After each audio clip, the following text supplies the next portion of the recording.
Welcome to Ngosi Talk Shows. Lead from within. Find your own voice. Challenges we have had to overcome in 2020. Find your own voice. The world has become united by the unseen, knowing there are no guarantees for tomorrow. Lead from within. Find your own voice. Let the world hear your voice and be filled within.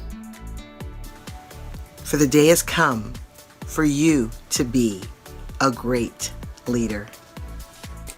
The time has come to break away from the pain, distraction, experience the unthinkable.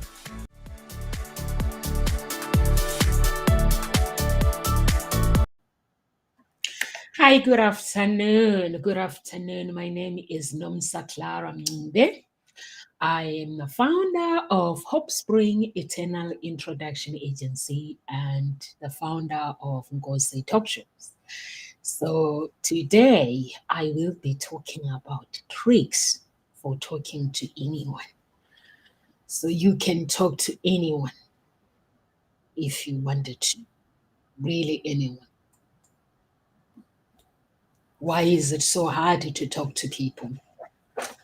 Some people find it hard to talk to people. Some people find it really, really easy to talk to people because they've used tricks. They've basically worked on themselves and they basically understand what they've worked on their confidence. Oddly enough, we are communicating all the time. But some people, even though we communicate all the time, some people still find it hard to actually communicate with other people, but living in the era of direct message, tweets, emails, text, is becoming harder and harder to talk to each other. And the sad thing is conversation is an art. Basically, that is needed than ever.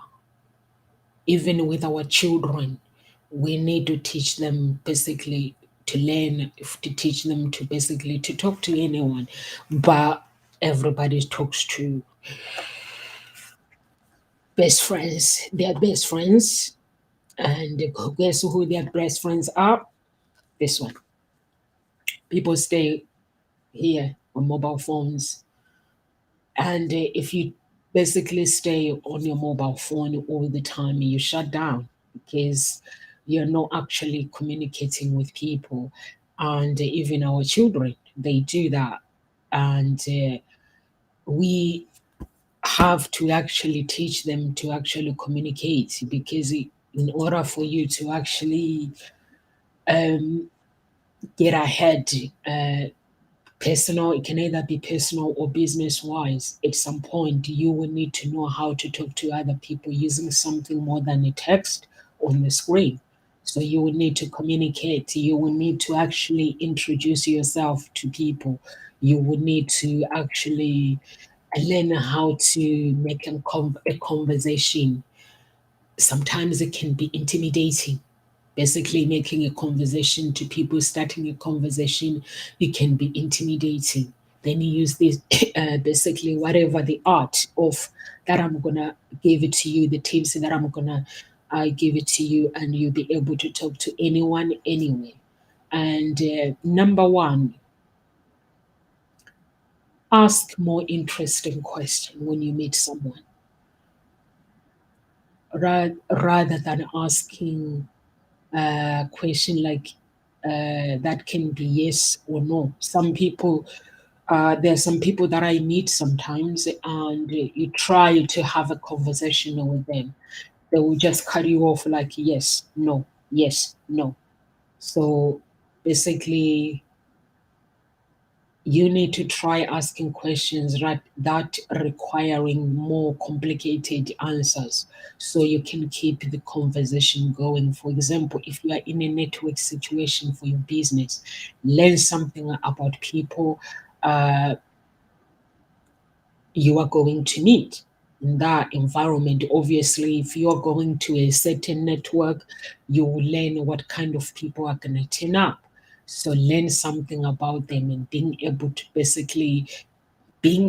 ask specific about a new project they're developing can lead to better and more interesting answers than question along the lines like of what's new in your company, which is too broad to answer. Well, what's new to your company? That's the question sometimes I I always get with people. Forget the weather. Some people talk about the weather. Forget about it. We already know the weather. Just ask complicated questions. Basically, the tendency to fall back on weather as a topic conversation is both tedious and both the death knell to the interaction. Yes, we can talk about the weather like you see in the weather forecast, like if you are letting someone know that, yes, the weather is going to be really bad this week. So have you seen the weather forecast? So they can prepare, it's fine, but don't use the weather as a conversation for networking. It's actually too broad. So you just have to actually prepare yourself. Hi, everyone. And I will say to those who are watching, guys, you are allowed to actually communicate. You are allowed to type and communicate, and just put your own opinion when it comes to people, so people can learn. Because what I know, so there might be somebody that knows other tips as well. So just join into the conversation if you want. So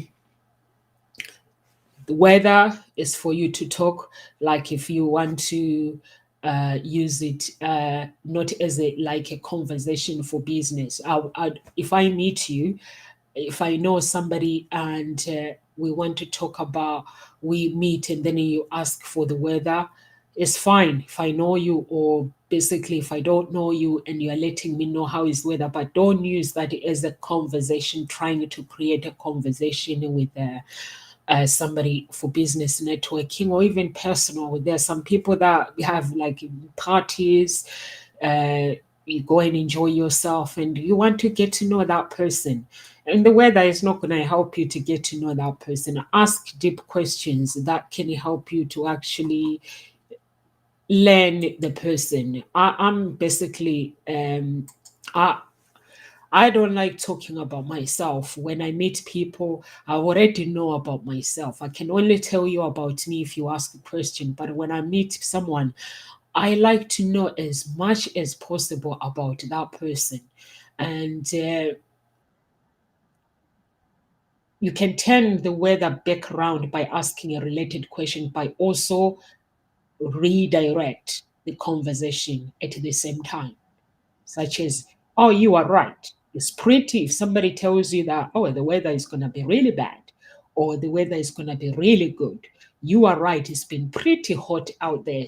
And it makes me think of heading like someone cooler. Tell me, where did you go on the best vacation you've ever had?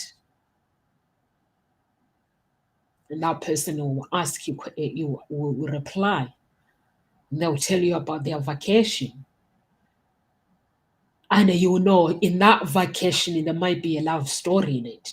They might have met their spouse, their husband in that vacation, or they might have met their basically amazing business partners in that vacation. So you start actually getting to learn more about somebody else.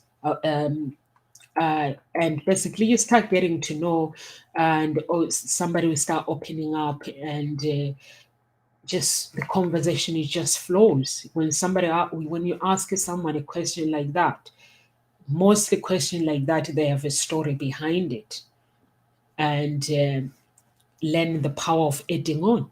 So you need to keep adding on and adding on and adding on. It's a very simple techniques where you take someone else, he said, and something to it. Add something to it. He said, then add something to it. And adding a question at the end. when you're communicating with somebody. It helps keeps the conversation rolling, even if someone else has stopped the conversation cold with a yes, no question. You saw the game last night? Oh, yeah. You might say, who was playing? I watch Arsenal, but which game did you watch? So then, yes, that's play at the end was really something. So when you say yes, and then is somebody else, and then you have to continue with the question. If you are somebody that says yes when somebody asks you a question, yes, then you continue the conversation, keep it rolling. Don't just, oh yes, I did, and then that's it. Yes, that play at the end is really good. It reminded me at time when I went to see them playing in person.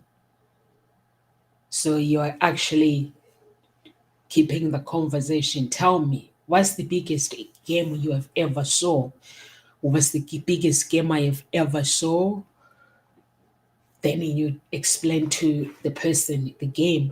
And if somebody, that person, they love football, then you have a big conversation and they will start telling you about the players. You keep the conversation going, they will start telling you about all sorts of different things, even with the business as well. When we talk about the business, the conversation starts about the business, and then the conversation start flowing, the questions comes in. What are your struggles at the moment? This is what I do, so I just want to see if I can be any help.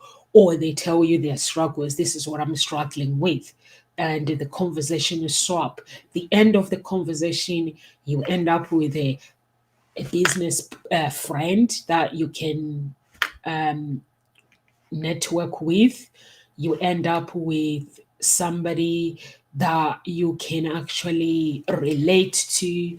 Basically, the relationship is forged at that moment. And pay attention to the details as well. When somebody speaks, pay attention.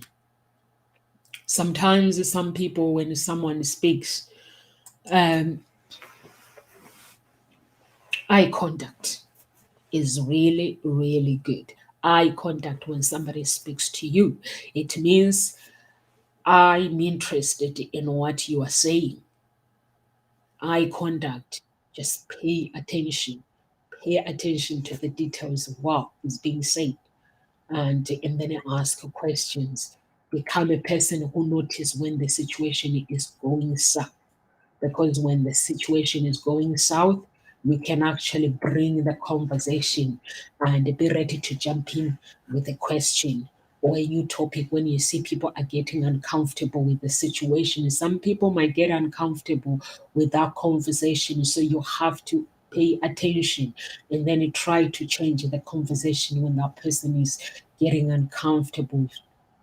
Just for a quick fix, pay a compliment to somebody. It puts the focus on someone else entirely and provides a hand distraction to that, to whatever is going on in that moment. So just give a compliment when it's needed, and basically becoming a great conversationist will become more natural with practice. And remember the importance. The important thing is to relax. You have to be you. I started talking to the mirror. Just before I started my business, I talked to the mirror and I relaxed. I became my friend. Be friendly as well. Personable self by paying attention to discussion and taking some care in choosing your words. Your words, it has to be the words that are building someone, not destroying someone else. I do meet people sometimes, business networking. I'm a matchmaker, I'm a love harmonist, and those people are married. and they ask me what I do, and I tell them I'm a love harmonist, and they're like, "Oh, I don't think I." Basically, the conversation, I'm like, "You are networking for business. I'm networking for business." So they start negative things. So you have to be somebody that really cares, because just by meeting you, it doesn't mean being friendly. It doesn't mean that when somebody does what they do, they are there for you to use their service. Is how we network, how we connect. That I might not need your service, but someone else might need your service. I go on LinkedIn sometimes, and people tell me what they do. And then sometimes, and you'll hear somebody else saying, "Oh, do you know anyone? Do you know this person who does this?" I'm like, "Oh, yeah, yeah, I have the contact. I'll give you the contact." That's what life is about. And if you are somebody who cares, and you will find something, so you will find yourself being able to actually having a basically any conversation with someone. And how do you deal with difficult conversation with your partner? You love your partner, your spouse, but sooner or later a tough conversation needs to happen. uh, this is normal. It happens. It's normal. After all, what a relationship doesn't have is bumps along the way. So even if it doesn't matter, no matter how close you are, you will still have bumps. How do you handle those conversations will determine whether you come away from this particular conflict with a stronger appreciation for each other, or not. Why is it so important to handle conversation well? Sometimes your partner will upset you, your spouse will upset you, but you will need to have a conversation.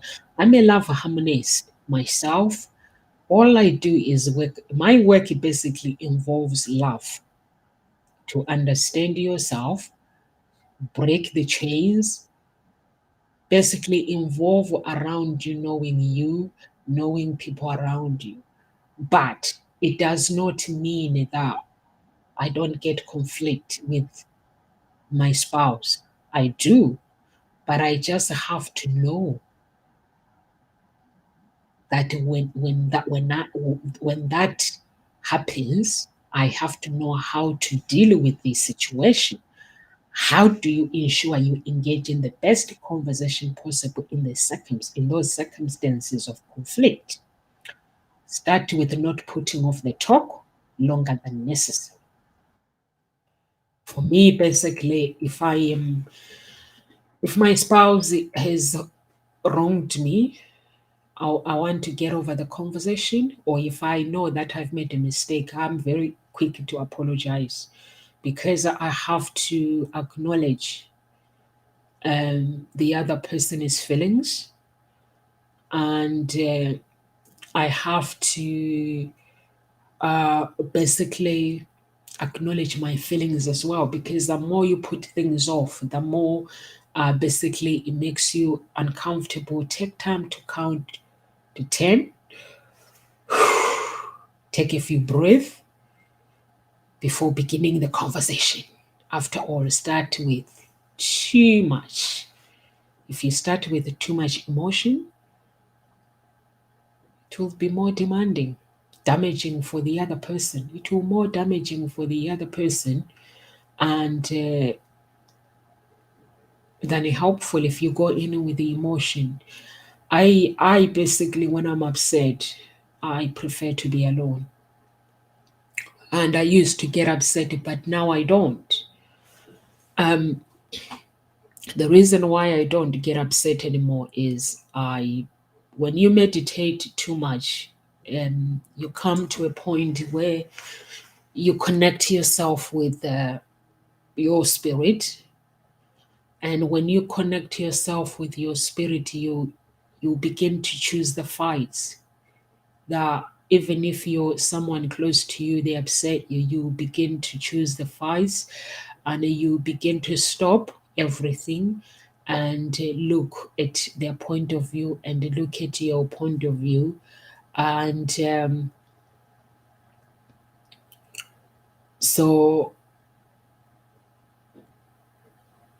and then start the conversation. So that's what I do. If I'm really feel that someone is upset me, I just have to get into the conversation. Why is it better rather than later? By putting this off, you tend to build up resentment and inflate the conflict. And it's important to address the situation before they get out of hand. And a small problem today is much easier to solve than giant of several weeks from now. So that's how you communicate, by confronting the situation, not putting the situation off. How do you drop the good news or the bad news? No one likes waiting for the other shoe to drop instead of giving the compliment with a but, lacking to negate everything you've just said. Just come out. Say the bad news first. If you are determined to add in the compliment, do so after a stuff it is out of the way. So you leave the person on a more positive note. Just drop the bad news first and then give them the good news. For me, I get told I have some bad news and the good news. So which one do you want to hear first? I get to be asked a question. Which one do you want to hear first? Bad news or good news? So I always go with the good news because I'm so curious. Tell me the good news. And then tells me the good news. And then the bad news, I'm like, oh, okay, gonna hold on to the good. So plan your conversation rather than blindside your spouse. Plan your conversation, and with an uncomfortable discussion, let them know you have something you want to talk about. Make it clear you're wanting to discuss something that affects your feelings rather than starting out in an attack. There is a vast difference between I would like to talk to you some time about your drinking versus I would like to talk to you about how I feel when I see you drinking so heavily. So you have to practice your actually conversation just to make sure that the conversation does not basically come out as somebody, instead of listening to what you have to say, and then they feel like they've been put to court. So what are your goals? You may have a conversation. You need to agree at some point the common goals.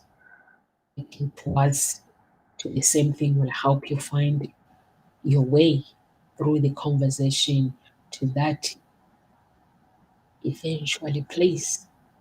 So you need to have goals between you and keep a positive spirit.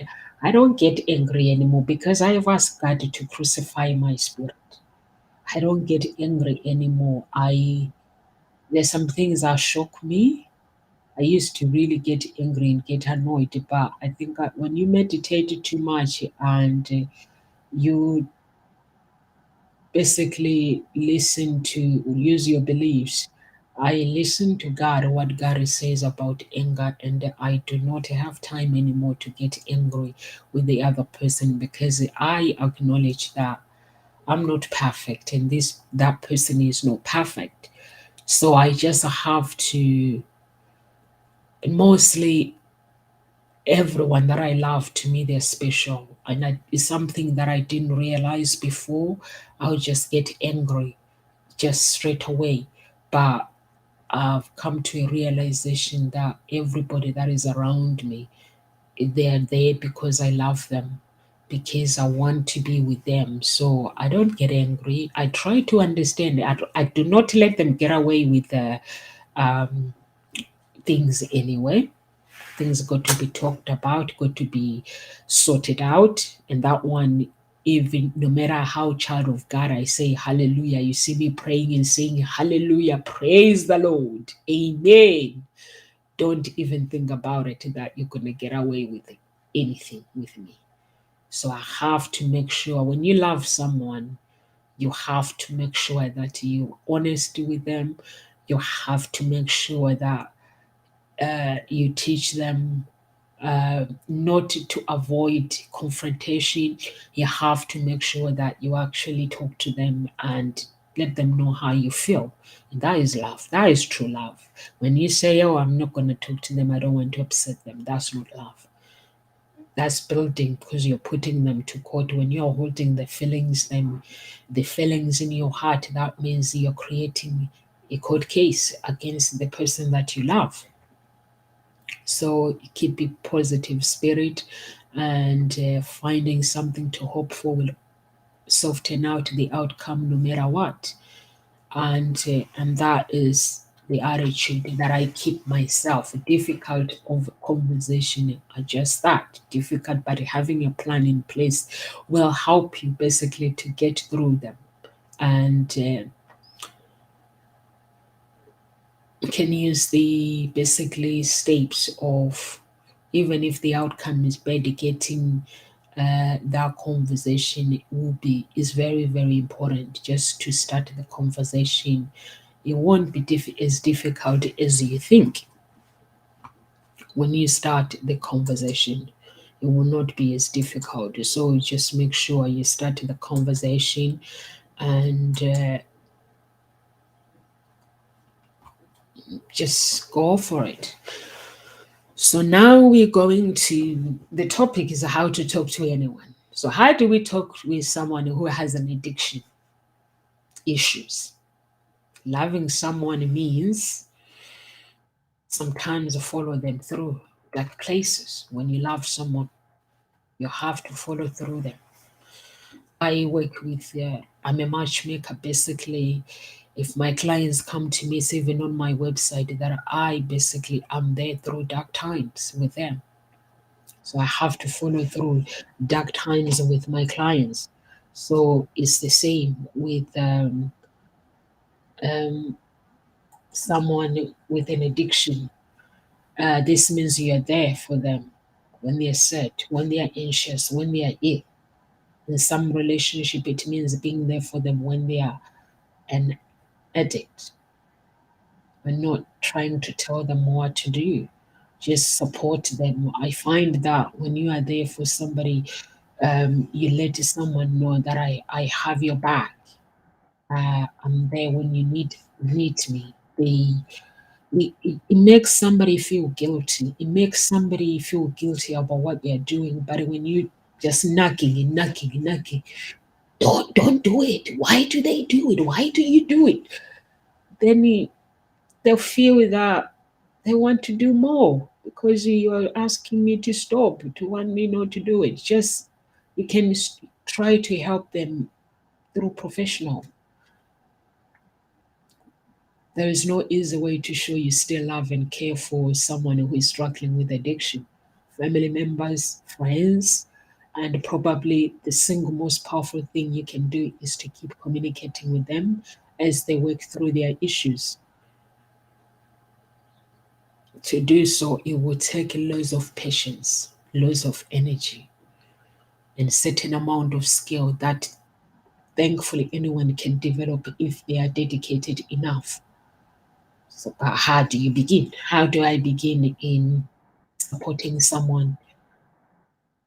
There's only one word that can help you, by love, showing them how much you love them, how much they mean to you. Unless you are willing to be loving and compassionate, you might as well stop right here. Addicts know when you are going through when basically addicts know when you are going through the emotions. If you want to genuinely communicate, that is where you start. Emotions. How do you show this? Start with actions rooted in compassion and then go from there. You know, like if somebody is addicted, you know them very well. But if you addicts, basically someone who is addicted to something, they can work out your emotions, because what is making them take what they are taking, or it could be alcohol or drugs or anything. Some people are addicted to pornography, anything. It could be, they know their emotions. So if you go in a place of loving, showing love, they'll feel it straight away. So just show love and listen. Every addict has already had the lecture. They don't want no lecture. They've had the lecture from friends. They have the lecture from family members. They have the lecture, maybe they've been arrested, I don't know, had the lecture from the police. So what they need from you is to listen. This means practice good listening skills without lot of interruption or lecture or criticism. And that's how you help someone who is addicted. Be steady and reliable as a person. If you want to help somebody who is addicted, that means you need to be consistent in your action. They need to be able to count on you to be stable, for things to be exactly as you say they are. Avoid surprises, as they can create a situation filled with stress and causing them to get more and more deep into their addiction, whatever they are addicted to. Some people have children, their families that takes drugs. Some people have children.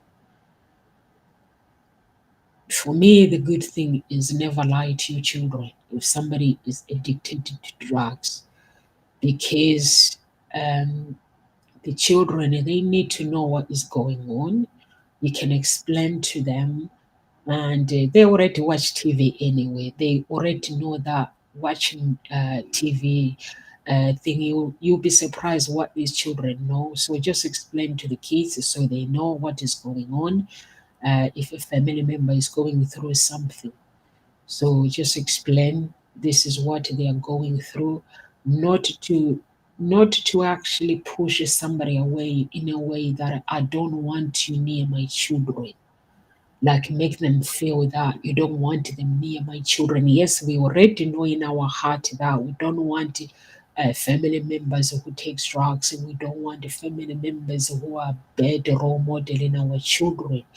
But when you are helping someone, there's some people who are into deep addiction, which they will need a professional, which you yourself, you wouldn't be able to um, actually help them. So that's when a professional has to come in, or they might need, definitely, you might need to have to give them some tough love, and they need to go to rehab. That is another way to actually help somebody, give them tough love. Because when you love someone, you want them to be better. You don't want to judge that person, but you want them to get better by giving them tough love. So they go in to help themselves, they rehab, and then they come back. But if you have kids, don't lie to your children and say, because children will know. So just say they're going through tough times, uh, hard times, and right now we just have to support them. If you feel that you want to talk about drugs, you can talk about drugs, but I would just say they're going through tough times, because the children needs to know the process of when someone is going through tough times, and they look at them later, they are okay. So they're like, when they go through that as well, they'll be like, there's hope for them to be better. And love, but create boundaries. If you are supporting somebody who is addicted, yes, you can love them. You can create boundaries as well, while your love should be without limits. Your world should not be. So It's healthy to set boundaries with those who are struggling with addictions.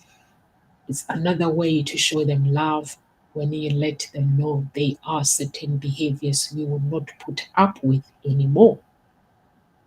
So that's why if that person needs really to go to rehab, so they have to know that their boundaries and create a safe place for change for them.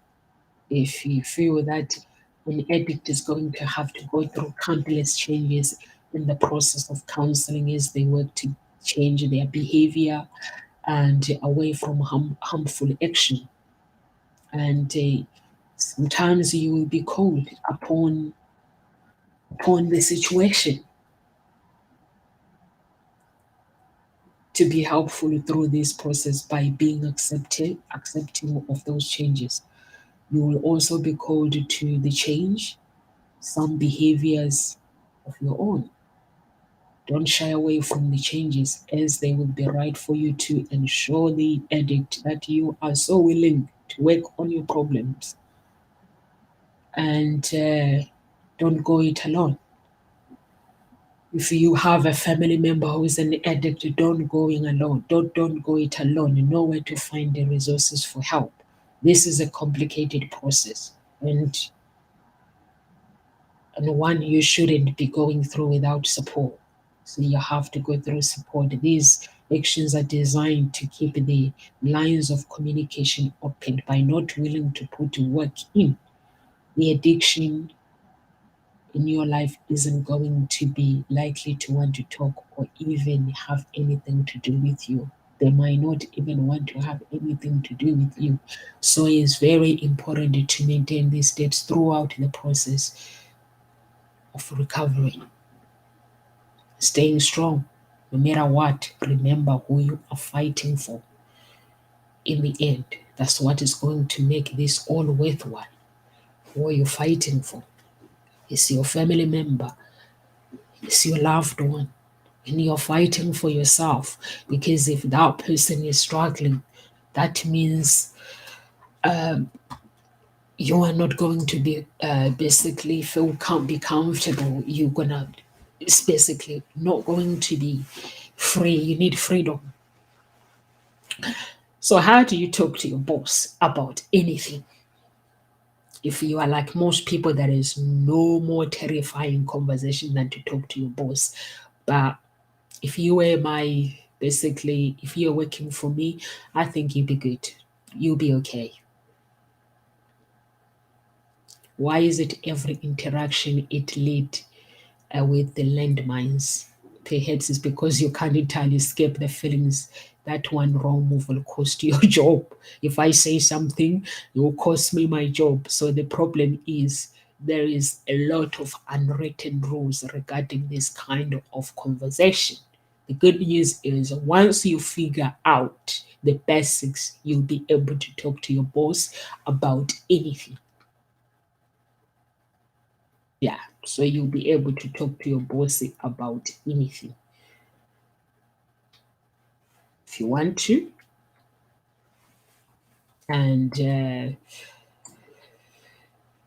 so, how do you go about uh, requesting appointments? Sometimes I'm not somebody that want people to request appointment. I'm actually curious. I'm a nosy person. I'm a nosy boss. I like to know what people get up to. So not every boss is the same, though.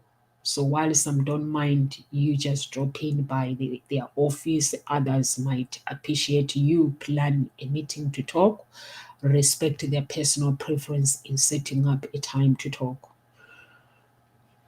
But with me, I don't think I will. If somebody wants to talk to me, I don't think there should be limitation because if you're working with someone and you want them to be free, if you want them to bring changes within the company, I think you want to be friendly and make sure that the people that are working for you, they can actually communicate with you and anytime and about anything. And forget the small talk. Your boss has limited number of hours in the day. Respect their time as well by dropping the long lead into the problem or question you have. Just get on with the reason why you are there. If you're going to see your boss, get on with the question and offer opinion. In the theory, you're working with a person. So if you want to offer an opinion with your boss, why not?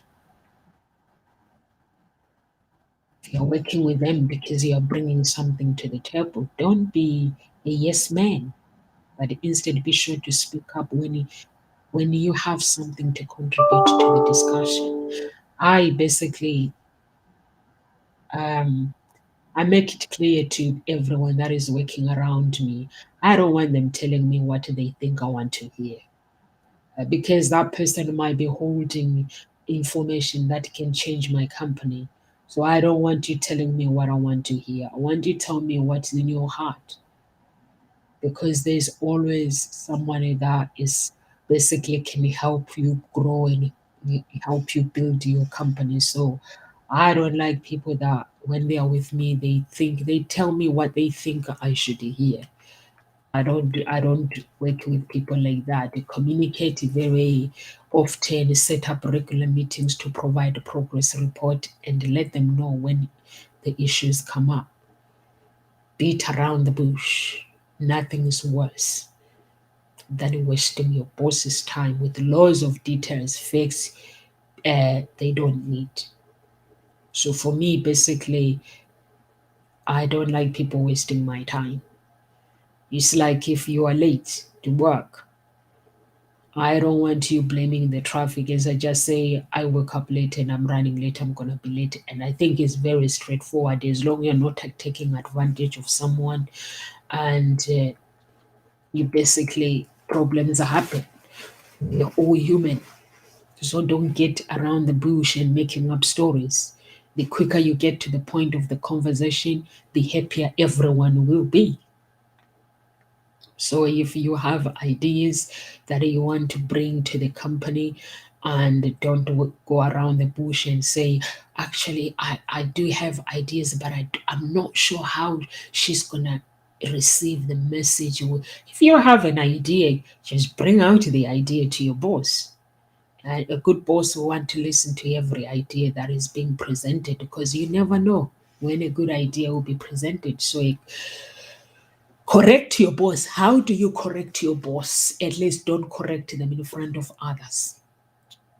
On the other hand, if you do see something of concern, it's absolutely appropriate to discuss the matter with them in private and let your emotion get away from you. Stuff go wrong all the time. And the least thing you can do is take it out on your boss. No one at work wants to invite to your pity party. And when you are coming down like a ton of bricks, instead take some time to step away and regain control of yourself, or vent or to trusted friend, not to your boss. Talking to your boss is really more straightforward than you think. The main key is remain professional by following these the tips. Like with your company, um, there are company rules, and if you follow basically what I've just said, you'll be putting your foot forward, but you also be showing them you are a person worthy to listen to. And when you reach that point, you truly will be able to talk to your boss about anything. So it's very, very, very important to basically learn how to talk to everyone. So that's what the topic is about today. Basically, um, some people get scared of their bosses and when they have bosses, they're like, oh, I don't want to talk to somebody. For me, basically, if you have an information that would take my company to the next level, I want to hear it, even if it's basically is you think is a smaller idea or you think is useless. I want to hear it. I want to hear it out loud in my ears. I want to be the one that says, I'm not sure, but I want to hear it, because that's how you grow. So, what are the strategies for surviving small talk with anyone? When meeting new people for the first time, you are bound to get bogged down in small talk. When you take charge of the conversation, turn it into something more interesting, you will quickly become the savior of the situation and leave better, much better first impression. Read on some, these are some basically quick steps that I'm gonna give you. Research beforehand. Research beforehand. Know who you're going to meet. If so, find out a couple of details about them beforehand, and then use those details to ask a question designed to get people talking. For example, I hear you are enjoying playing golf. So, what's your favorite course to play? Then you start a conversation. The conversation will start flowing. Give an awesome introduction. When introducing people, make sure you say the name slowly so people can hear you. Also, be sure to give interesting facts or tidbit the person you are introducing, so they have something they can talk about immediately. Remember names. Address people by names. It's very, very important in social situations. Most people don't even make an effort. The very fact you do is ensure that you stand out from the crowd. To remember a name, use it right away. Then try to use it another way all times in the course of conversation. For, Forgot it already? Be honest. Just ask again.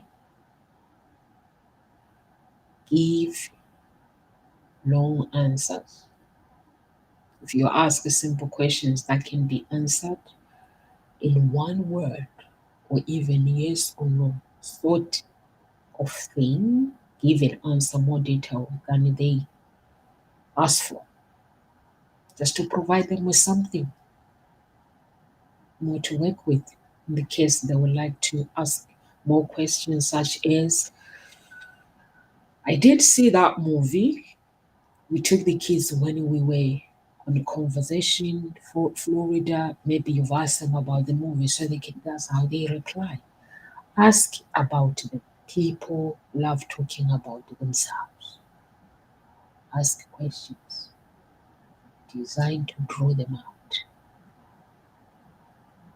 Ask questions about the person you are having a conversation with. And remember, talking about yourself, you already know everything about yourself. So if you show interest to know the other person, it helps with the conversation. Restart the conversation. If you hit a lull throughout a question or conversation, start to get it going again. Most of the time, this happens when people run out of small talks. So having some comments or questions prepared will basically get things turned around with the awkward pause quickly forgotten. I basically ask a question because once you get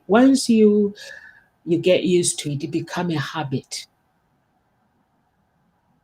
and know how to get out. Still trapped? Have an escape plan in place? Start with I need. Statements such as excuse me.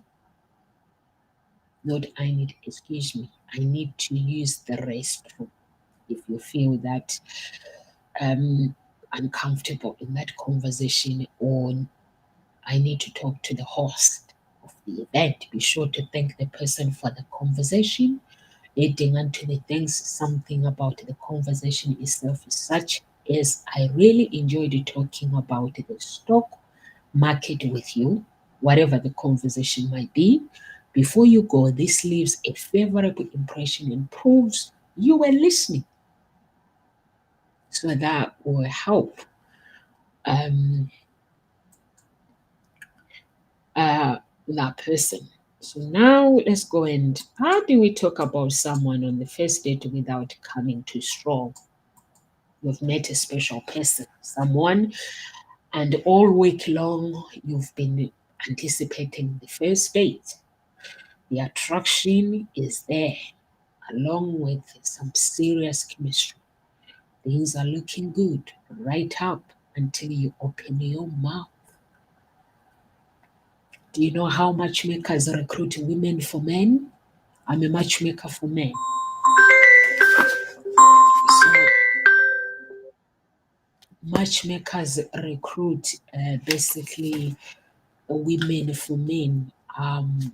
Because sometimes you have to have recruiters to go and recruit clients for you.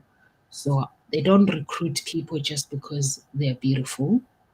So they recruit them just by asking questions. Knowing what to say on a first date can be tricky, especially when you don't want to come on too strong. How do you guarantee success from the moment you open your mouth to ask the first question? Come out and say it. You're nervous, they are nervous. So you have to know you're both in the same position. Take the pressure off by admitting it right off the bat. You'll find when you admit you are not sure what to say, that statement becomes an icebreaker, guaranteed to get the ball rolling. It also puts you on equal footing and takes some of that first date pressure off by admitting to the other person that you are nervous and you don't really know what to talk about.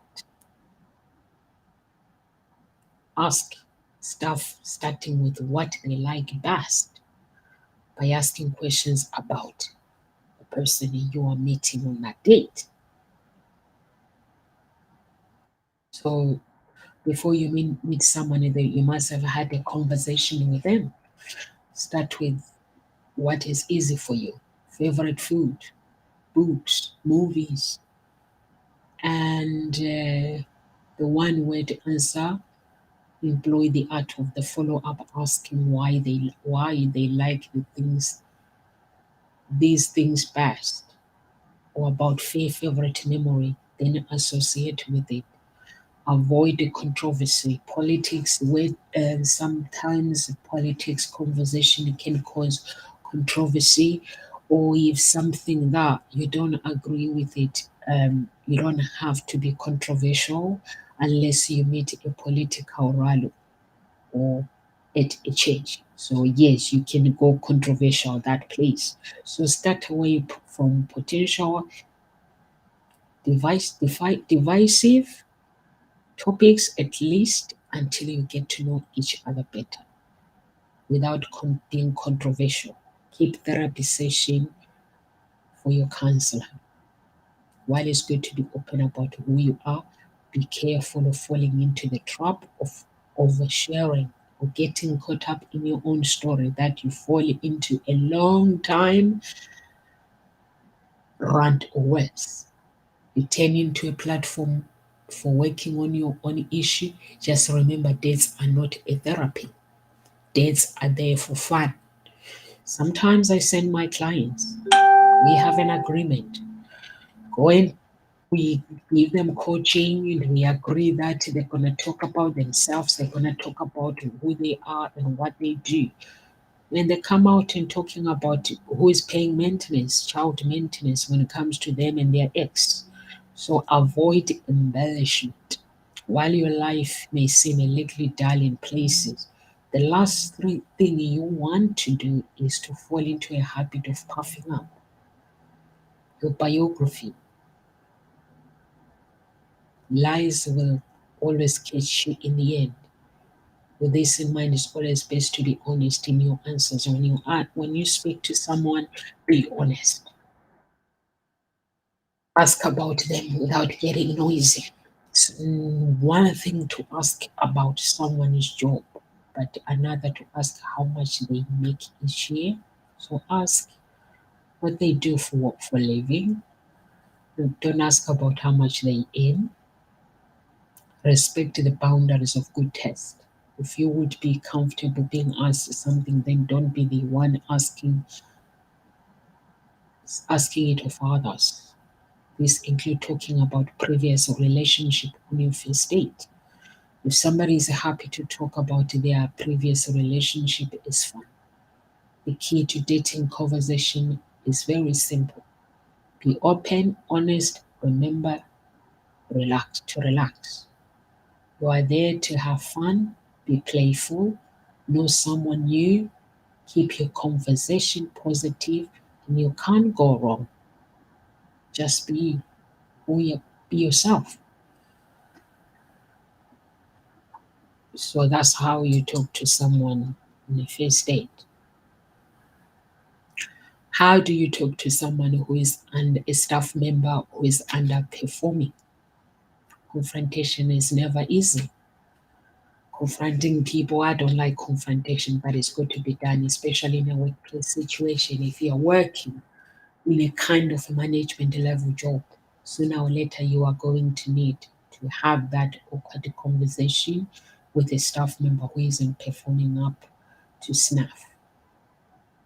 How do you approach the discussion and the difference between inspiring an employer or to work hard or losing the employers entirely?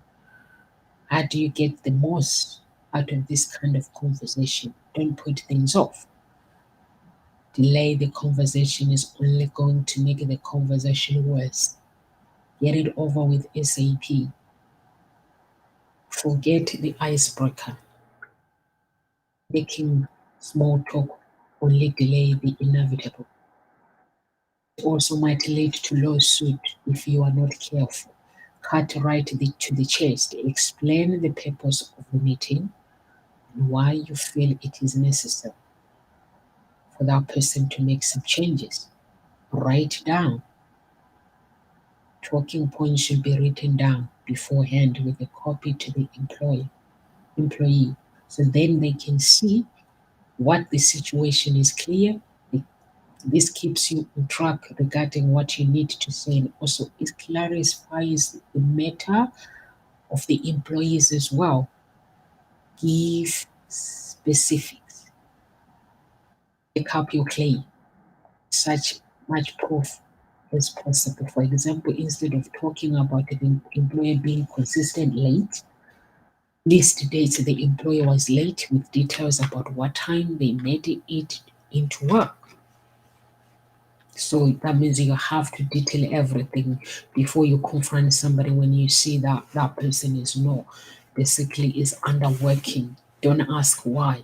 When you start asking why things happen, you are only giving fodder for complaint to HR. Put your focus on the results by asking how you can create an atmosphere of success for this person. Don't take the blame. Unless you're actually to blame for something, never take credit for things going wrong. Again, this can only lead to trouble. Beware of bias. Poorly, basically, statement can become diplomatic, calling a woman moody, seen as a gender bias. For example, again, stick to the fact, defining the situation as precisely as possible. Use almost over always. Those are the three words that you need to use. When you make all and nothing statements, you immediately get pushback. Rather than say employees always late, say often. Listen. Let the employees speak. Take note of everything they have to say regarding the situation. Find out if they are okay as well. It's very, very important to find out somebody's health, well-being, if they are okay. Sometimes people, when they are going through something, they might not give you explanation unless if they know that you really, really care. So give a clear explanation. What does your employer need going forward to succeed? Sit down and make a plan for what happens next with the clear expectations for both of you. While having this kind of discussion, never, never, ever anyone's basically don't take sides or show favors. Uh, Hopefully, this will do a good job, and you'll continue to inspire positive change in the workplace if you actually do that. So, how do we talk to somebody elderly?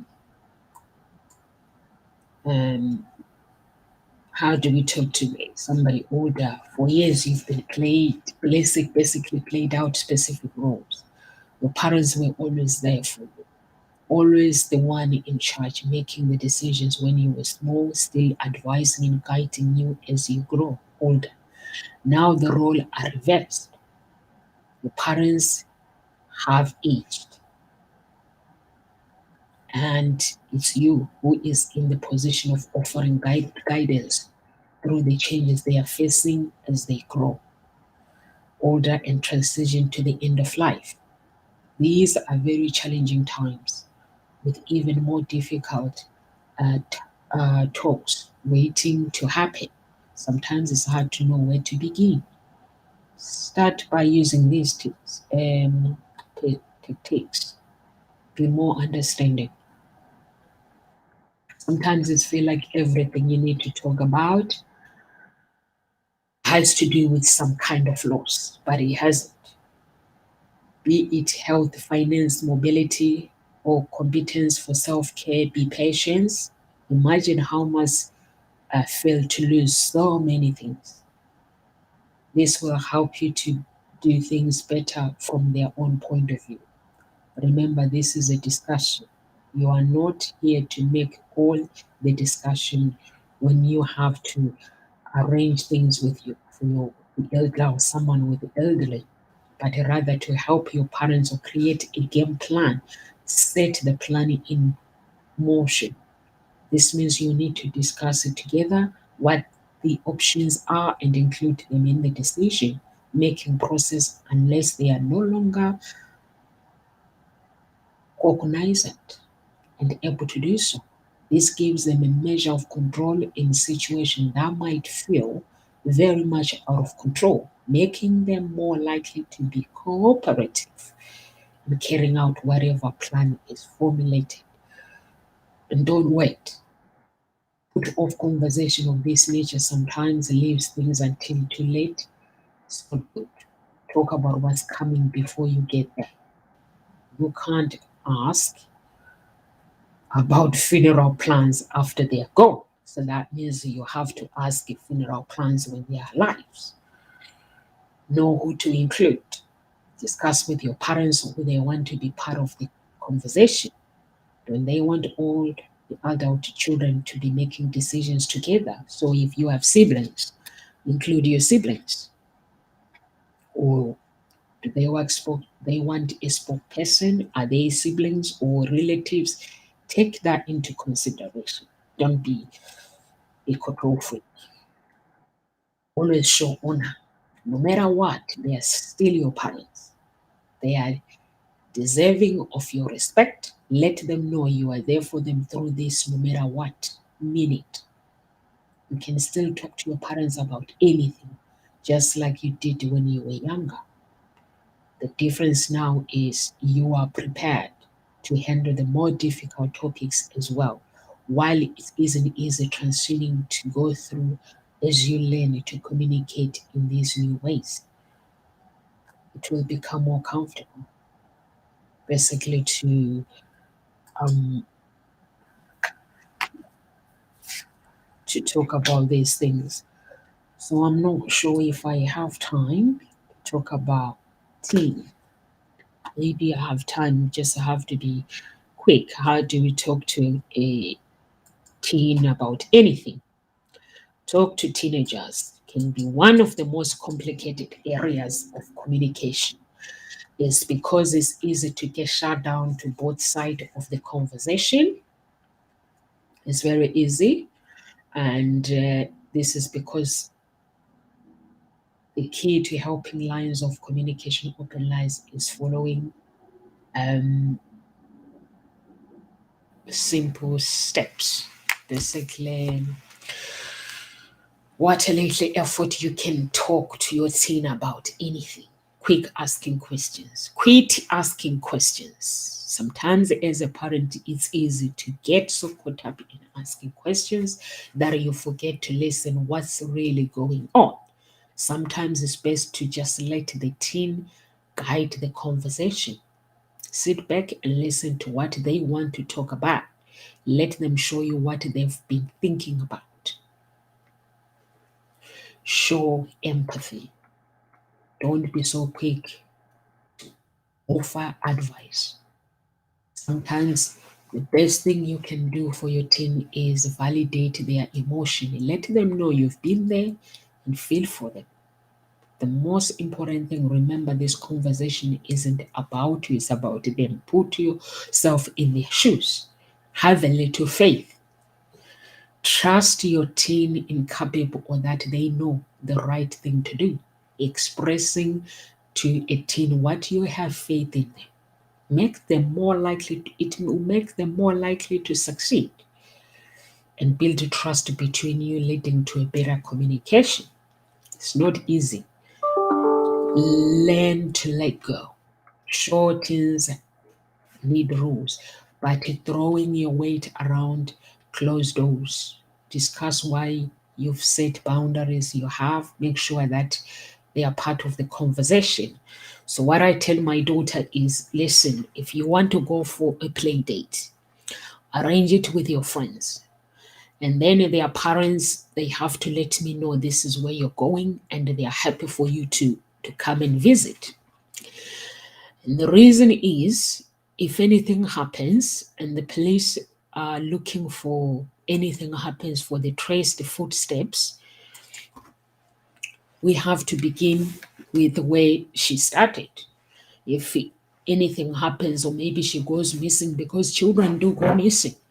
So I explained to her that if anything happens or maybe something happens to me, there will be text on my phone to say this is where my daughter is, or the first step, the police will look at the first step where they began. So in that way, they can go and speak to her friends, and then her friends can explain this is where she went, and then it go on and on and on. So that is it, basically to communicate so we know where she is. Show your approval. Don't forget to let your teen know you're proud of them. Remember, it takes quite a lot of praise to offset one statement of criticism. Don't be afraid to give out as well and compliment regularly. Squish your emotion. Nothing shut down conversation faster than a lot of negative emotion at all once. When you, the grown up, it's up to you to keep your feelings in check. Stop arguing before they can begin. Don't starve. Being active together gives fodder for conversation with shared experiences as jumping off point. As a bonus time, you have to, together with your child, create a closer family bond, leading to a better communication later. So it is a family. When you eat together at the table, you give room for dinner time conversation, jumping off point as a bonus.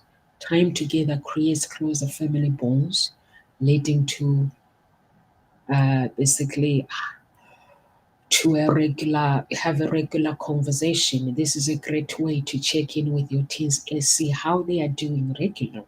Being able to talk to your teenager about what and on their mind is crucial if you want to build a positive relationship adulthood. And take the advice away. Some parents like to give their children advice. I give the advice when it's needed. Take the time to learn the strategy that will help you talk to you, keep you talking. Even when things ain't always going well, remember the effort now has such a huge payoff later. Be patient if things don't always go well. Remember, you can always try again tomorrow. You will get there and you will need the time to practice with your teen. I basically don't offer advice to my daughter unless it's needed. But you'll be surprised how I give the advice. I basically, when we are talking, they know that sometimes they argue with me. We have a conversation and they can defend their case. So, how do we talk to strangers? We spend childhood being taught never speak to strangers, but then discover as we grow up we need to do just that. Repeatedly, some strangers are more comfortable to talk to, such as shop clerks or servers in restaurant. Others, though, are basically more often complicated, such as the stranger you meet so in social situation.